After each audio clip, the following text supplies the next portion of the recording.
Ambil orang balik sini, dah pergi balik sana. Dia tekong darat sinilah. Duduk Meru lah. Mana kapal tu datang daripada mana? Kapal sekejap. 10,000 tim masuk.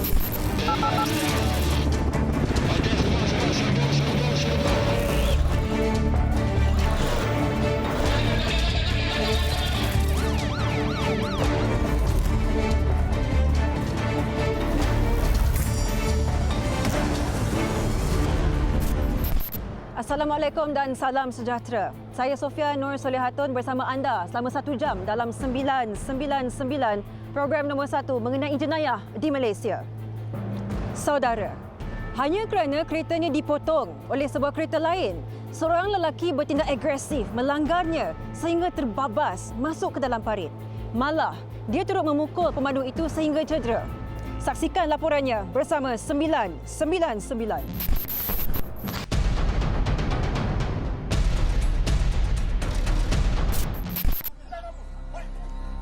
Bapa tu.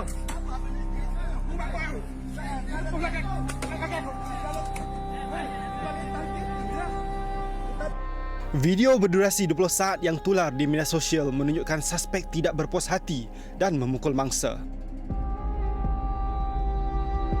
Kejadian berlaku di Jalan Kampung Atas Pinggir, Pasir Mas, Kelantan. Jam 11.50 malam hari yang sama. Jadi kita telah berjaya menahan suspek dan suspek merupakan satu lelaki Melayu berumur 44 tahun dan mempunyai orang kata 3 rekod jenayah. Di dalam PKP ni sepatutnya siapa-siapa yang ada di atas jalan ni sepatutnya merasakan diri dia adalah orang kata yang istimewa sikitlah sebab dia ada sebab untuk berada di atas jalan. Sedangkan orang lain berada di rumah. Menurut Ketua Polis Daerah Pasir Mas, ACP Muhammad Roy Suhaimi Sarif, mangsa mengaku memotong kenderaan suspek dan keretanya dihimpit sehingga terbabas ke dalam parit. Menurut laporan, insiden berlaku kerana suspek memandu di bawah pengaruh dadah jenis metamfetamin. Suspek telah didakwa berdasarkan 4 pertuduhan termasuk kejadian mencederakan seorang anggota polis dan membawa senjata tanpa kebenaran. Kes disiasat mengikut Seksyen 6-1 Akta Bahan Kakisan Letupan dan Senjata Berbahaya 1958 dan Seksyen 324 Kanun Keseksaan. Kementerian Perdagangan Dalam Negeri dan Hal Ehwal Pengguna Tanah Merah berjaya mematahkan cubaan menyeludup lebih 2,000 kg minyak masak dan 90 liter petrol ke negara jiran. Menurut Ketua Cawangannya, Ahmad Azizi Abdul Kadir, kesemua barang rampasan itu ditemukan di sebuah rumah di Jeli yang terletak kira-kira 250 meter daripada tebing Sungai Golok. Siasatan awal kita, produk yang kita sita ini, pengeluarnya ataupun pembungkusnya adalah daripada Lembah Kelang. Kita akan menjalankan siasatan rantaian pengendaraan daripada syarikat ini ke negeri Kelantan. Ahli sindiket diburu untuk disiasat mengikut Seksyen 21 Akta Kawalan Bekalan 1961 kerana memiliki barang kawalan dengan niat melakukan kesalahan. Berpindah dari satu rumah ke satu rumah.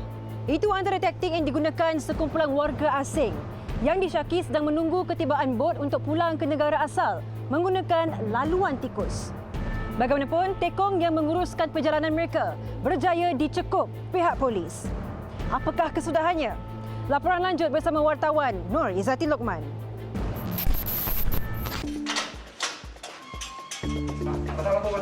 Jam 1.30 pagi. Bila mau balik?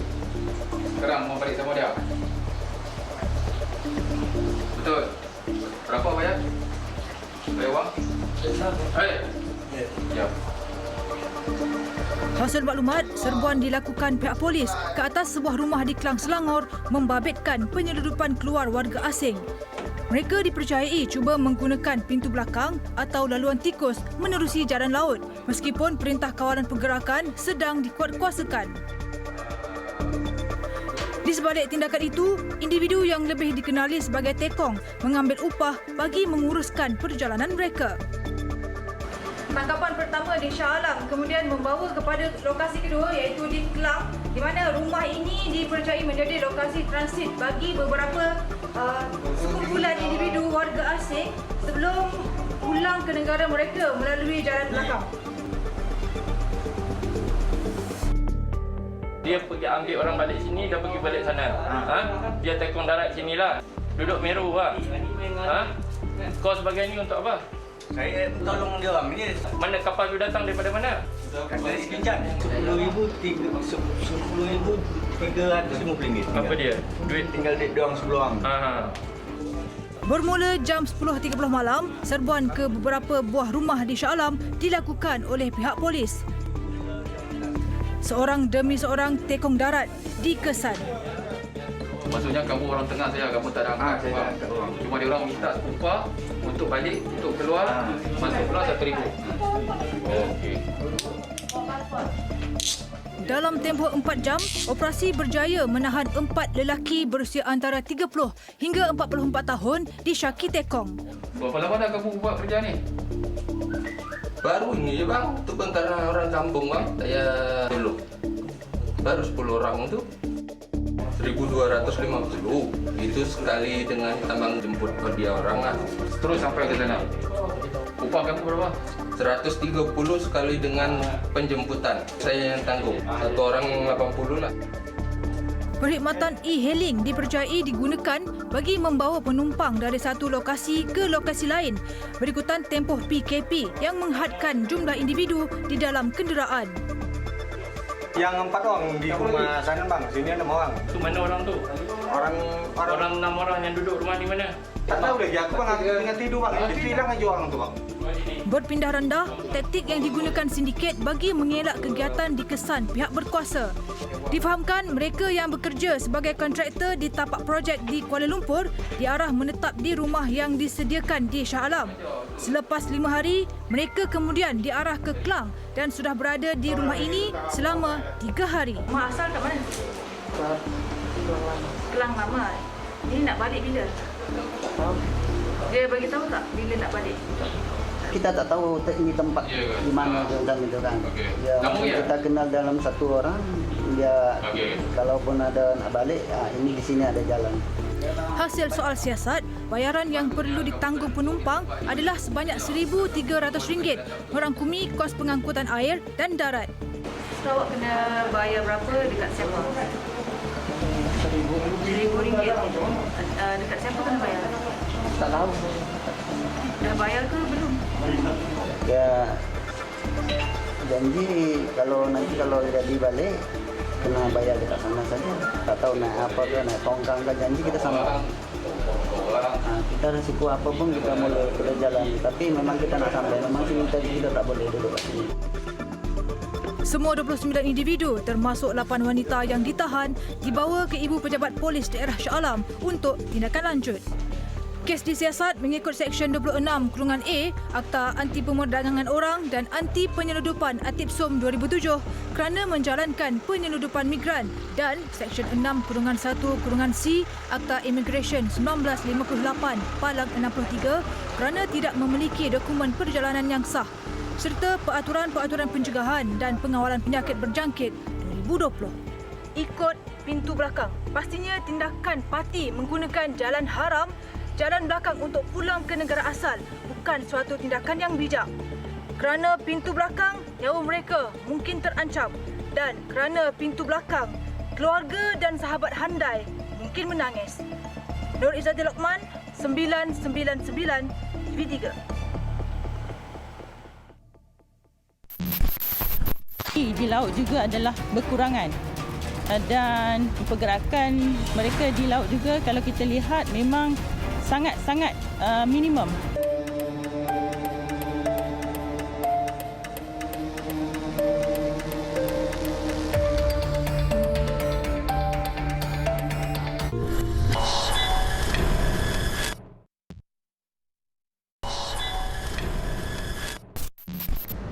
Demi tugasan Ops COVID-19, perjalanan seorang pegawai bersama 2 lagi anggota polis untuk menahan individu yang terbabit dalam kes dadah bertukar detik hitam.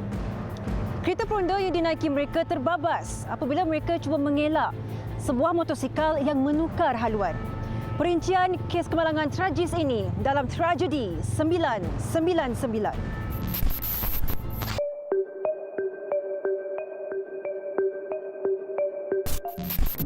Kejadian jam 11.30 pagi itu meragut nyawa Ketua Jabatan Siasatan Jenayah Narkotik Daerah Kota Star, ASP Aidrin Gonda, manakala dua lagi anggotanya cedera di kepala.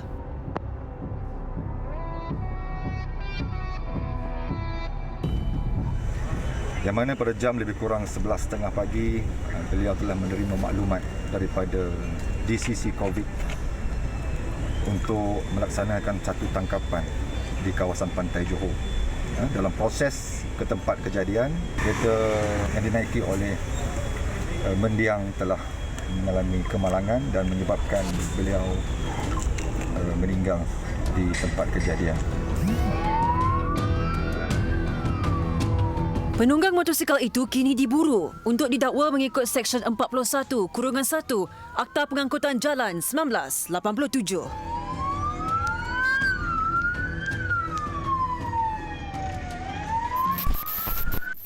Pelaksanaan Ops COVID-19 tidak sahaja tertumpu di darat, malah di perairan negara. Keselamatan masyarakat di laut termasuk pelayar asing terpelihara dengan kawalan ketat Agensi Penguatkuasaan Maritim Malaysia. Wartawan Tun Hizami Hashim bersama juru kamera Rosli Abdul Rahman membelah langit dan lautan biru menyertai operasi di Pulau Langkawi, Kedah.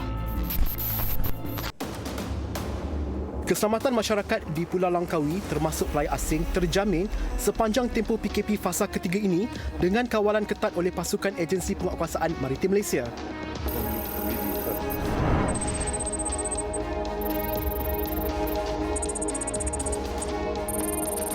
Kami menyeberangi lautan luas di perairan Langkawi dan ketika ini kami dalam perjalanan untuk memantau kehidupan warga asing yang terpaksa menjadikan kapal layar sebagai kediaman mereka sementara menunggu tempoh PKP ini selesai. Dan dilaporkan terdapat kira-kira 100 buah kapal layar yang berada di perairan Langkawi seperti di Perairan Kuah, Pulau Singa Besar dan juga Rebak Marina.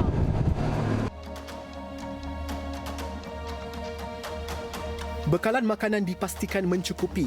Ekoran pelayar asing terkandas di laut termasuk Glenn Prince yang berasal dari Australia.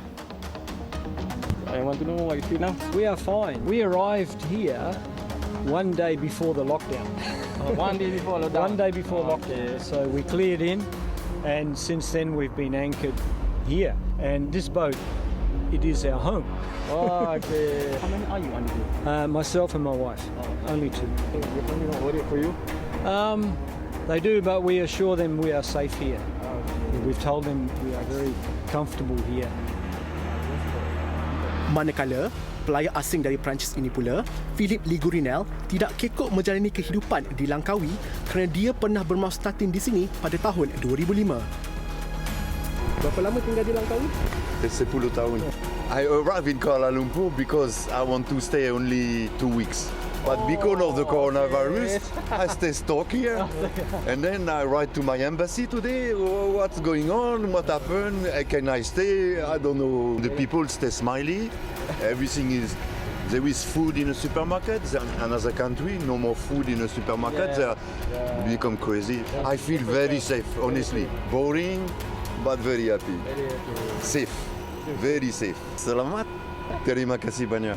Menurut pemangku pengarah operasi maritim Kedah dan Perlis, Kapten Maritim Zulinda Ramli, pelayar asing boleh dikenakan tindakan undang-undang sekiranya pulang ke darat dan melakukan aktiviti rekreasi laut dalam tempoh PKP ini.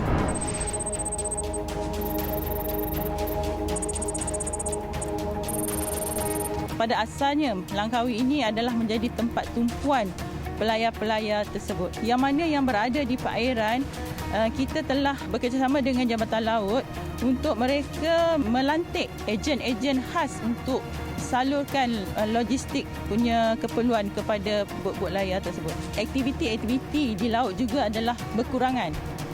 Dan pergerakan mereka di laut juga kalau kita lihat memang sangat-sangat minimum. Kita jangkakan pematuhan ini di peringkat yang tertinggilah dengan kawalan yang telah kita laksanakan. Nantikan laporan penceroboh Langkawi yang menyaksikan kerjasama erat antara pihak APMM dan Tentera Laut Diraja Malaysia dalam membantras kegiatan penyelundupan migran minggu hadapan. Laporan Tun Hizami Hashim, 999.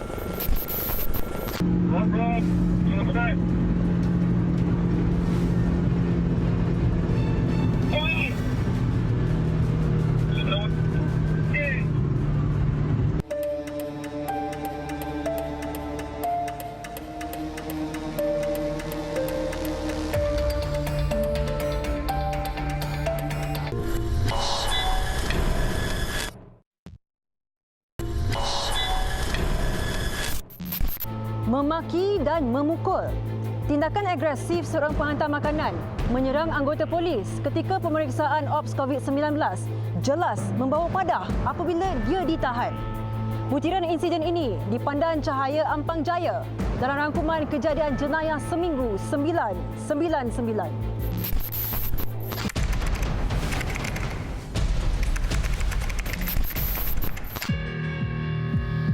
Tertuduh yang berusia 28 tahun direman 4 hari bagi membantu polis dalam melengkapkan kertas siasatan. Tindakan agresif tertuduh telah menyebabkan 2 anggota polis mengalami kecederaan di tangan dan leher. Kes disiasat mengikut Seksyen 353, 186 dan 323 Kanun Keseksaan kerana menghalang tugas penjawat awam, menggunakan kekerasan dan sengaja menyebabkan kecederaan.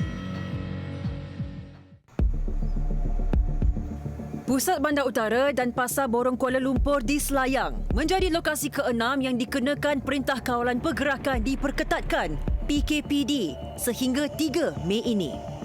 Lokasi yang telah dipagari kawat duri ini dihuni kira-kira 15,000 penduduk termasuk warga asing. Begitupun, orang awam masih boleh mendapatkan bekalan barangan dan makanan di Pasar Borong Selayang kerana premis itu dibenarkan beroperasi.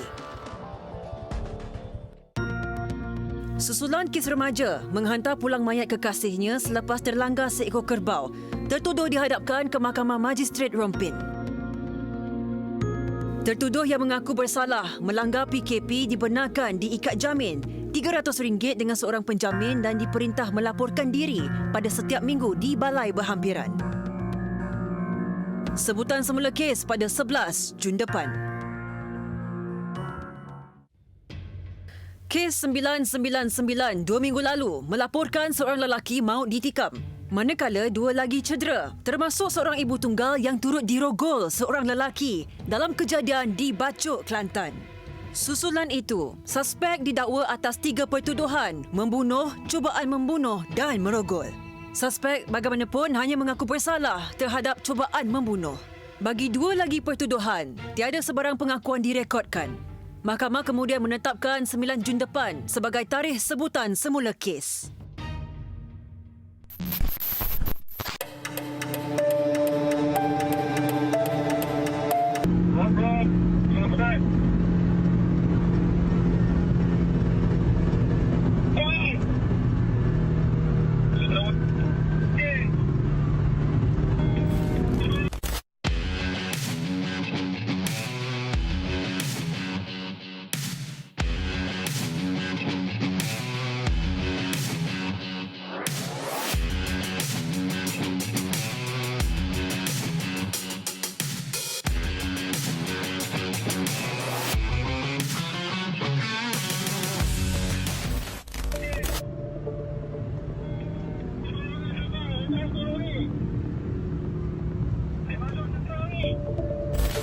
Langgar lampu isyarat, lawan arus, ingkar PKP.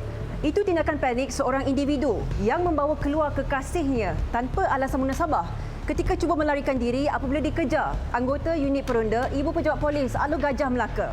Aksi kejar-mengejar itu sejauh 15 km dan dirakam sendiri oleh pihak polis berdurasi 1 minit 37 saat menjadi tular di media sosial.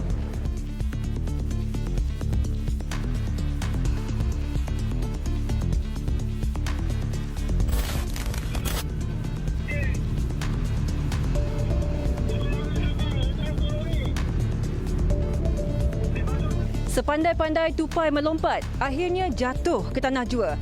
Video yang mendapat lebih 20,000 tontonan itu dikecam warga maya, termasuk Encik Azmi yang menganggap cubaan melarikan diri itu hanyalah sia-sia. Mungkin boleh kongsikan pendapat Encik Azmi berkenaan cubaan mereka untuk melarikan diri itu? Saya rasa mereka telah melakukan beberapa kesalahan dan sepatutnya mereka bekerjasama dengan pihak berkuasa untuk membendung masalah COVID-19 ni. Kalau nak dijadikan satu nasihat, apabila mereka ditemui polis pada ketika itu, apa yang seharusnya dilakukan? Berhenti dan memberikan kerjasama lah yang sepatutnya. Mungkin mereka telah melakukan beberapa kesalahan seperti berdudukan dalam kenderaan dan tidak mengikuti perintah kerajaan untuk melakukan PKP.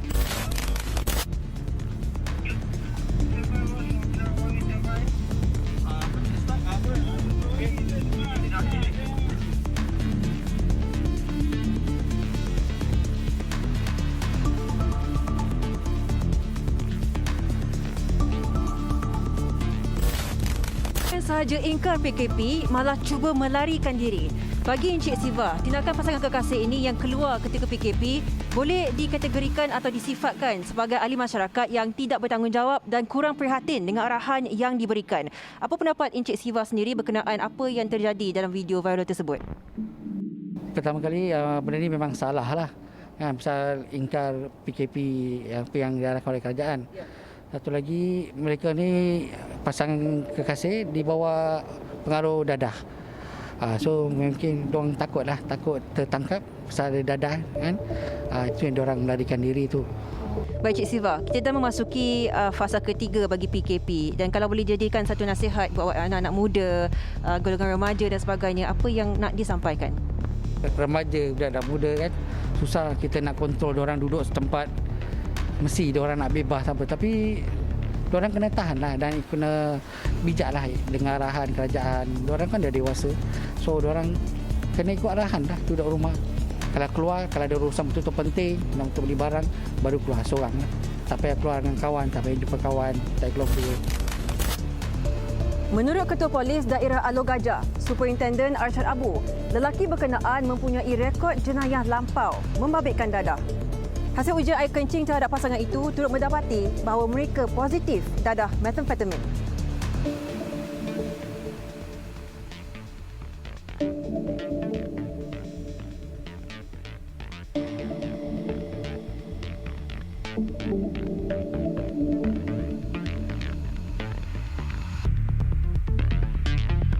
Anggota polis ini telah menghubungi bilik gerakan dan minta bantuan, iaitu 2 buah MPV dari pihak Polis Daerah Alor Gajah telah datang membantu.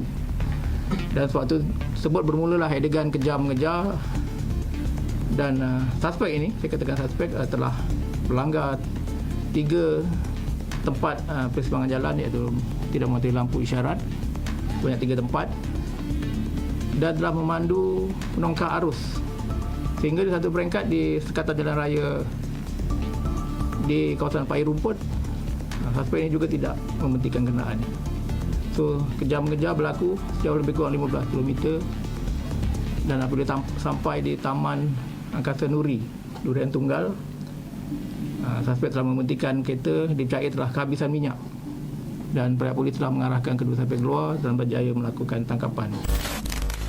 Mereka dijatuhkan hukuman penjara selama 6 bulan oleh Mahkamah Seksyen Alor Gajah atas 2 kesalahan, iaitu menghalang tugasan penjawat awam dan melanggar arahan Perintah Kawalan Pergerakan. Sebab nak keluar, betul? Sebab nak keluar. Jadi awak salah guna benda ni, mengatakan benda dalam ni barang makanan, tetapi sebenarnya bukan barang makanan, betul?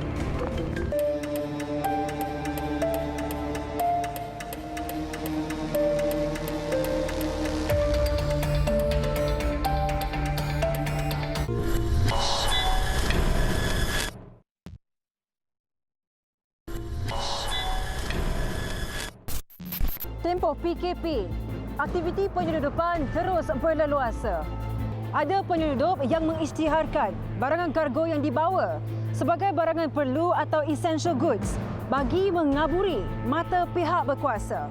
Wartawan Faizal Murad bersama laporannya peranan Jabatan Kastam Diraja Malaysia dalam mengawal sempadan negara. Sebab nak keluar, betul?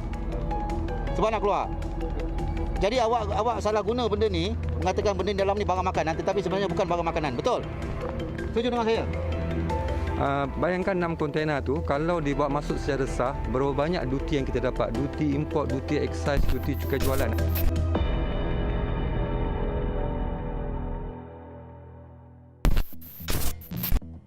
Operasi kaunter import dan ekspor berjalan seperti biasa di KLIA.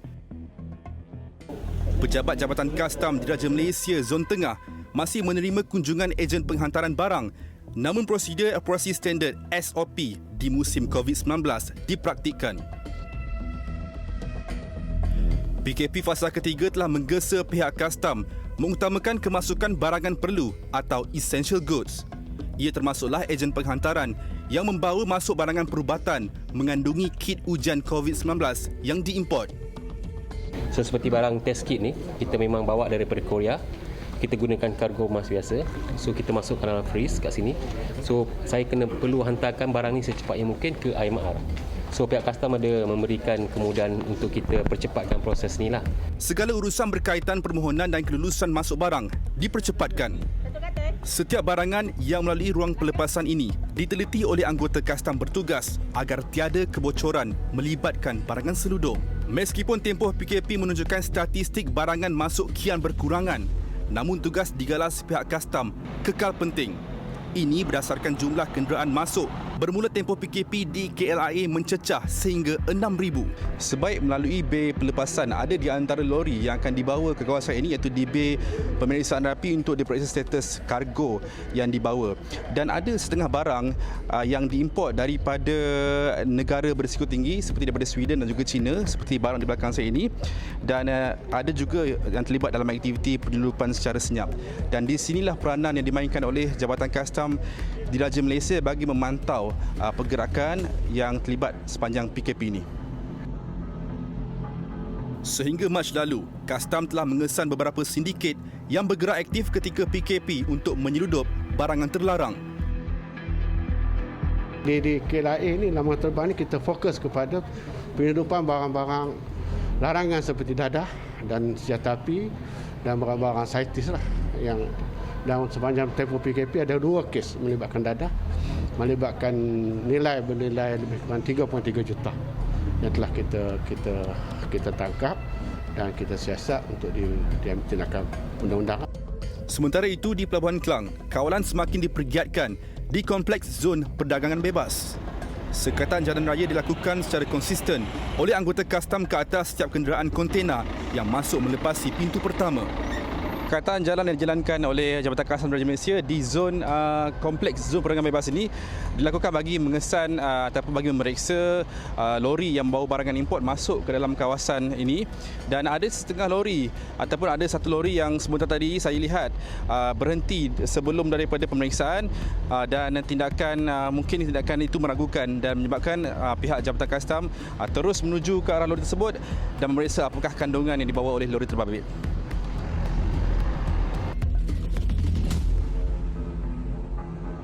Pergerakan lori yang meragukan ini didapati cuba mengelak sekatan jalan, akhirnya terbongkar. Sebaik pemandu didekati, dia cuba mengelak untuk memberitahu kandungan kontena yang dibawa.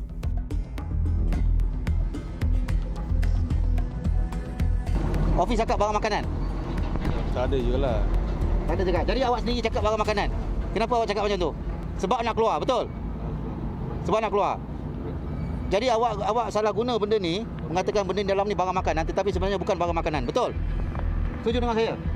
Kita akan bawa ke sana nanti. Tapi you tunggu kat sini, tak boleh bawa ikut saya nanti. You datang depan tu jabat sana Okay. Nanti dia akan cek apa barang sebenarnya. Sebab kita ada dalam sistem, kita boleh cek sebenarnya apa barang. Sebab you cakap barang makanan kan. Hasil pemeriksaan di kaunter zon mendapati barangan yang dibawa telah bebas daripada cukai. Barang yang dibawa adalah dikatakan bahawa barang-barang yang esensial, tetapi bila kita tengok benda tu bukan esensial dan bukan pada masanya untuk keluar. Sekarang pada masa ini hanya dibenarkan untuk barang-barang yang perlu ataupun esensial saja dibenarkan untuk keluar daripada pelabuhan. Kerana maklumat bercanggah, jadi kita terpaksa tahan dan kita akan buat pemeriksaan. Fungsi kastam turut diperhebatkan sepanjang tempoh PKP apabila jalan laut turut dipantau dengan kekerapan tinggi. Pemantauan di sekitar Pelabuhan Klang dilakukan bagi mengesan sebarang aktiviti penyeludupan. 3 atau 4 aset laut kastam bergerak ke sekitar perairan ini dalam satu-satu masa dengan kawalan ketat selama 24 jam. Jika ada di antara pasukan baris hadapan lain, Frontliners yang bertugas di daratan, begitu juga buat Jabatan Kastam Diraja Malaysia cawangan Meri ini yang bertugas untuk mengawal selia pergerakan di sekitar kawasan perairan Malaysia. Dan sekarang ini saya berada di atas bot menyertai pasukan ini memeriksa ada di antara bot yang memiliki status dari segi lesen dan juga tujuan mereka berada di perairan laut pada ketika ini. Mac lalu, Kejayaan Kastam mengesan aktiviti penyeludupan di laut bermula dengan pemeriksaan kapal yang masuk ke negara ini melalui Pelabuhan Klang.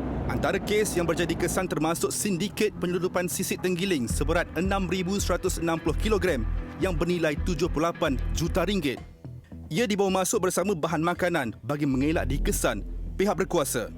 Bagi mereka yang menggunakan laut, disarankan supaya mematuhi juga arahan kerajaan yang berkaitan dengan PKP ini, dan apa yang penting jangan melibatkan diri dengan aktiviti penyeludupan sebab mereka juga akan terdedah juga dengan COVID-19 sebab ada dicatatkan penyeludup ni ada juga yang telah dijangkiti oleh COVID-19.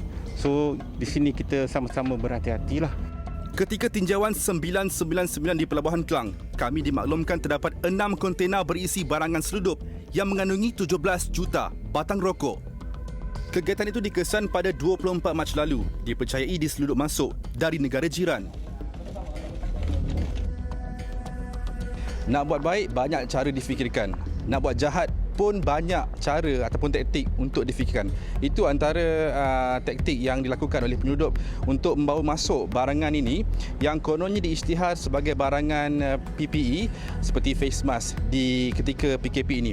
Dan inilah antara barangan yang dirampas oleh pihak kastam Diraja Malaysia yang ditempatkan di Wisma Kastam di Pelabuhan Utara ini untuk siasatan lanjut. Ada sebahagian rokok seludup dikesan menggunakan stem kastam palsu. Keseluruhan rampasan berjumlah 12 juta ringgit. So kita sangat prihatin sebab kita nak membantu negara bagi mempercepatkan untuk mengedarkan face mask dan PPE ini kepada keperluannya mendesak. Bayangkan 6 kontena tu kalau dibawa masuk secara sah, berapa banyak duti yang kita dapat, duti import, duti excise, duti cukai jualan. Ada 3 duti yang terlibat yang melibatkan yang banyak duti yang boleh dapat kepada negara. Kita tak tahu dari segi keselamatan rokok-rokok yang dijual di pasaran yang bukan sah ni di luar sana. So itu lagi satu akan menimbulkan masalah kepada rakyat dan juga kepada negara. Jabatan Kastam Diraja Malaysia adalah sebahagian daripada barisan hadapan atau frontliners yang komited menjalankan tugas sepanjang tempoh PKP. Di samping mengawal penularan COVID-19, Kastam bersama anggota penguatkuasa lain terus bekerjasama agar pintu sempadan negara terus dikawal jitu. Dan aktiviti penyeludupan akan terus dibantras.